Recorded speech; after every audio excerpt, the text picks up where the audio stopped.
자, 어제 이재명 체포동의안이 부결됐습니다. 그런데 찬성이 139, 반대가 138이었어요. 민주당 의원이 169명이고 무소속까지 합치면 170석이 넘어가는데 138표밖에 반대가 안 나왔다. 여기에 민주당 지지자들이 엄청나게 분노했습니다. 어제 서울의 소리의 이정원의 허니라이브 보신 분들 계신지 모르겠는데 제가 어제 국회에 갔습니다. 그리고 김건희 특검을 농성하는 국회 본관 앞에서 농성하는 민주당 의원들하고 같이 방송을 했어요. 매우 화가 나서 굉장히 공격적인 이야기를 많이 했습니다. 제가 늘 하던 얘기지만 그런 얘기를 했어요. 그런데 민영배 의원도 있었고 여러 의원들이 계셨는데 김용민 의원도 계셨고 김용민 의원은 확실히 여러 가지 역학관계라든지 이런 거를 두려워하지 않아요. 그런데 민영배 의원님도 본인이 하는 발언이 조중동에게 어떻게 활용당할지에 대해서 걱정을 좀 하는 그런 분위기였고요. 근데 제가 민영배 의원님에 대해서 민영배 의원님이 약간 두루뭉술하게 얘기할 때 채팅창에서 막 화를 내시는 분들이 많더라고요. 민영배도 너무 안일하다 막 이러면서 비판하시는 분들이 많은데 민영배 의원을 비판하지 마십시오. 저는 말보다 그 사람의 행동을 믿습니다. 민영배 의원은 민주당이 문재인 정부에서 개혁을 하려고 할 때 자신을 던진 분이잖아요. 행동하는 분이었어요. 그분이 말을 이렇게 한들 저렇게 한들 거기에 그렇게 비중을 두지 마시고 민영배 의원은 저는 믿어요. 그분의 그런 상황 뭐 이런 것들이 분명히 있을 겁니다. 그렇기 때문에 여러분들이 그냥 말 한마디에 너무 일희일비해서 그렇게 분노하고 이러지는 말아 주십시오. 그 사람의 과거에 살아온 행적 이런 것들을 보고 조금 더 냉정하게 이렇게 평가를 하면 좋겠다라는 생각도 들었습니다. 자주 좀 국회의원들을 만나서 민주당에서 좀 개혁적인 의원들을 만나서 그런 시간을 가졌으면 좋겠다라는 생각이 좀 들었고요. 너무나 화가 나죠. 찬성표를 던진 인간들이 누굴까? 자, 이제 갑니다. 수박 의심 명단입니다. 서울 은평을 강병원, 노원갑 고용진, 성북갑 김영배, 강북을 박용진, 도봉을 오기영, 양천을 이용선, 양천갑 황희, 광진갑 전해숙, 전해숙은 초록색. 확실하다. 여기서 많은 당원들이요 자신의 지역구 의원들한테 물어봤어요. 영등포갑 김용주 의원은 SNS를 통해 밝혔다. 광진갑 전해숙 의원은 당원 개정 반대자, 민주당의 길 소속은 아니다. 이러면서 이게 계속해서 업데이트 될 가능성이 있는 것이다. 하지만 이걸 우리가 기억해 두는 건 매우 중요합니다. 아시겠죠? 자, 경기입니다. 남양주갑 조웅천, 안산 단원갑 고영인, 화성병 권칠승, 안산 상록을 김철민, 광명을 양기대, 성남 중원 윤영찬, 이소영은 SNS를 통해 밝혔다. 자기는 부결의 표를 던졌다라고 이야기를 바로 했기 때문에 일단은 뺐어요. 화성을 이원욱, 안산 상록갑 전해철, 평택갑 홍기원, 용인병 정춘숙, 의정부갑 오영환, 고양병 홍정민, 고양정 이용우, 하남 최종윤, 부천을 서른 초록색입니다. 경기고요. 인천 강원입니다. 남동갑 맹성규, 서구을 신동근, 부평을 홍영표, 원주을 통기헌. 정말 환상적인 인천 강원이네요. 예. 충청 영남입니다. 논산 계룡 금산 김종민, 대전 동구 장철민, 대전 유성을 이상민, 대전 서갑 박병석, 당진 어기구, 부산 사갑 최인호, 부산 남을 박재호. 자, 여긴 뭐 확실하네요. 초록색이 이렇게 있는데 뭐 김종민이 초록색이 아닌 게 좀 의아하죠. 예. 호남입니다. 광주 서갑 송갑석, 군산 신영대, 광주 동남을 이병훈, 영암 무안 신안 서삼석, 담양 한평 영광장성 이계호, 여수울 김회재. 호남도 만만치가 않아요. 일단은 이게 뭐 명확하고 정확한 명단이다 이런 건 아니에요. 이런 건 아닌데 지금 당원들이 이렇게 색출을 하자 이러고 있습니다.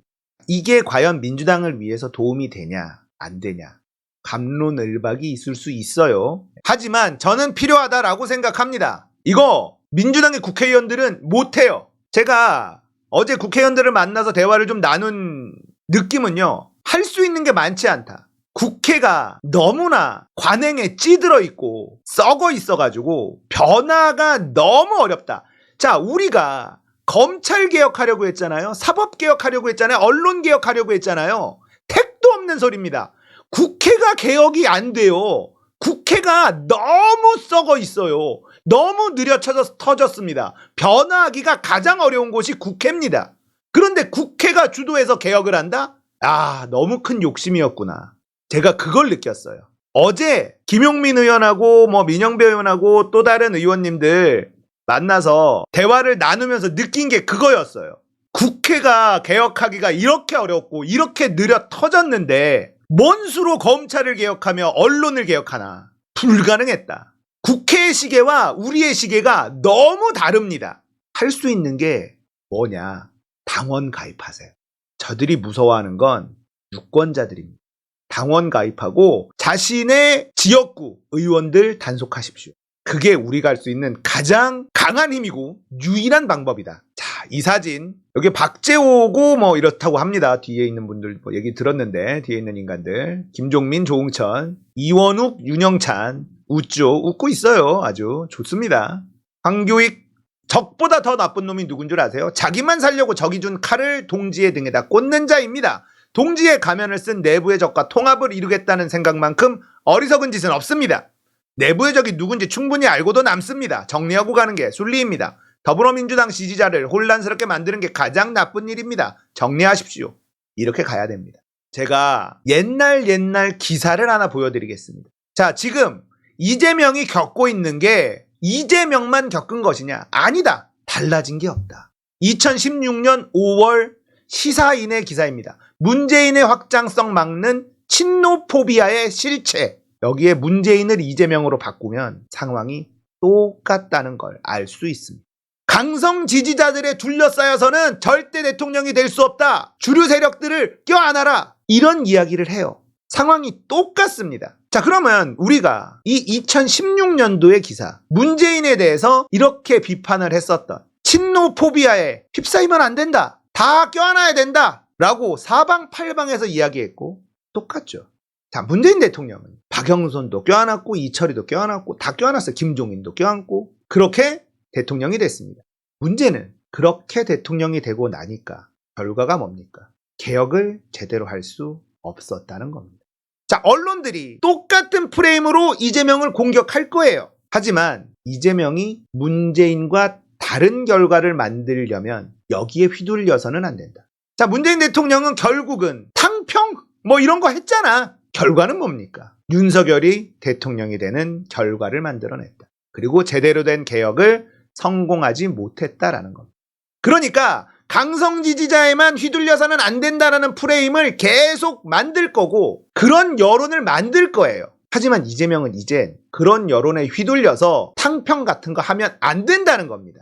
자, 언론이 휘두르는 프레임에 거기에 갇히는 순간 대한민국 개혁은 실패한다는 거예요. 2016년도에 시사인에서 언론이 쓴 이 프레임, 지금 문재인을 이재명으로 바꿔놓으면 상황이 똑같습니다. 지금 이재명에게는 매번 붙는 개딸들한테 휘둘린다. 강성 지지자들만 있다. 천원당원들이다. 이런 얘기 나오잖아요. 자, 제가 이 기사를 가지고 온 이유는 기득권들이 가지고 있는 프레임은 똑같다는 거예요. 개혁하려는 사람을 어떻게든 흔들어서 개혁하지 못하도록 만드는 게 목적인 겁니다. 결국은 문재인에게는 확장성 운운하면서 강성 지지자들만 믿고 가면 안 된다라는 프레임을 계속 씌웠고 결국 정권을 다시 되찾아와야 되는 문재인 입장에서는 탄핵 국면이었기 때문에 그 선택을 하게 되죠. 그 결과는 개혁 실패, 윤석열 대통령 당선이었다는 겁니다.